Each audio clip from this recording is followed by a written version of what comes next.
Hello everyone and welcome back to the channel. Tonight, I've got a chilling story for you.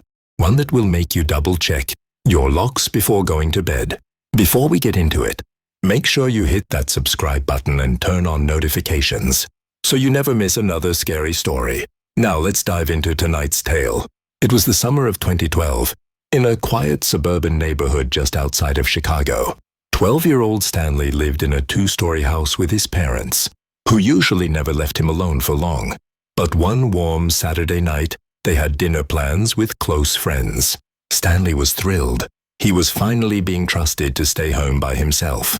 His parents gave him $20 to order pizza, reminded him to lock the doors, and then drove off, leaving him in charge. At first, everything felt perfect.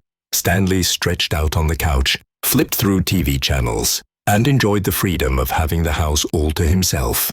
He eventually ordered a large pepperoni pizza from the local place. About 40 minutes later, the doorbell rang.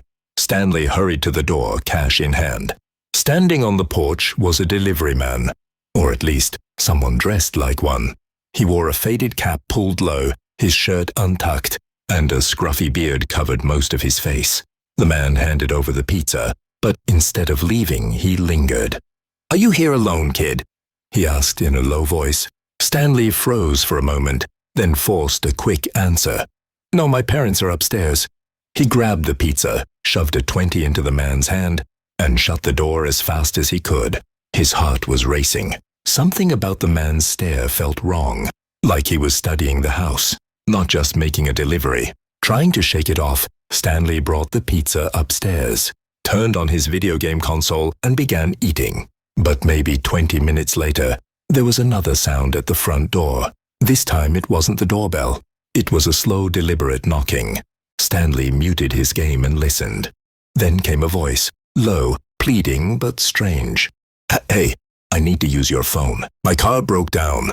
Just let me in for a second." Stanley's stomach dropped. He crept down the stairs, careful not to be seen.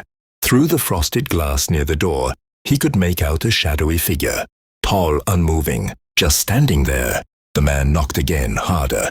"Come on, kid, just let me in." Stanley's instincts screamed no. He backed away, grabbed the cordless phone, and called his mum.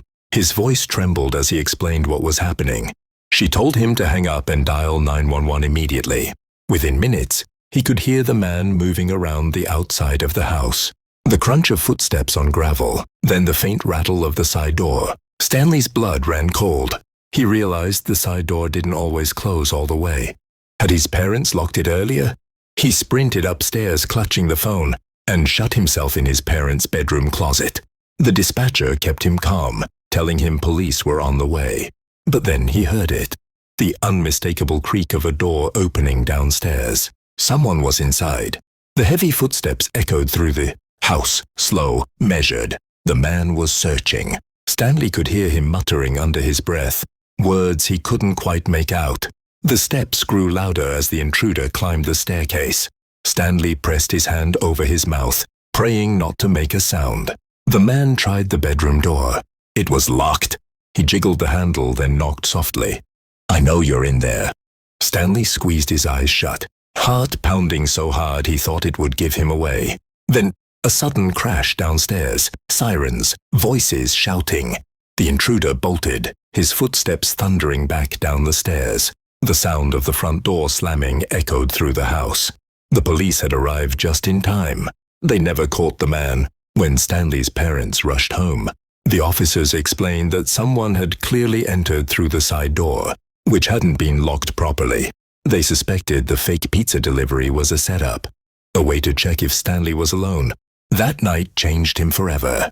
Even as he grew older, he could never forget the feeling of being hunted inside his own home. And to this day, he always checks every single lock before going to bed. So what do you think? If you were in Stanley's shoes, would you have had the courage to stay as quiet as he did?